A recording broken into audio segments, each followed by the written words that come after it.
Hey, how's it going, guys? It's me, Chris, again, and today we have a 2015 Nissan Pathfinder maintenance light reset.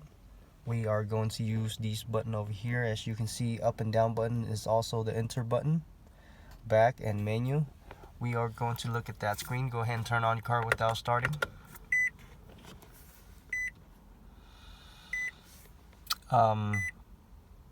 One thing in mind, this particular vehicle has been turned off, meaning their maintenance require warning lights has been turned off completely, so that they don't have to get the warning light every few months or so. But that's an option. You can turn it on or you can turn it off. And if you turn it on and you have a warning light, this is where I come in and show you how to reset it. Okay, now go ahead and click on the menu button. Just keep clicking until you find the setting, that right there.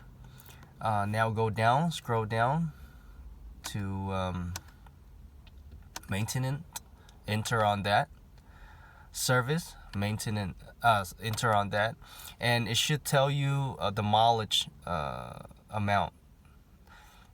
That's when you go down to reset and you enter on that, and it would reset. But since this particular vehicle has been turned off, the service maintenance has been turned off completely, it's not going to show you the mileage.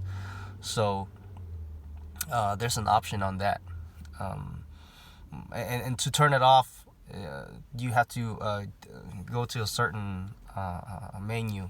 But that's a whole different subject for a whole different video. So, but anyway, guys, that's how you do it. So make sure you click that like.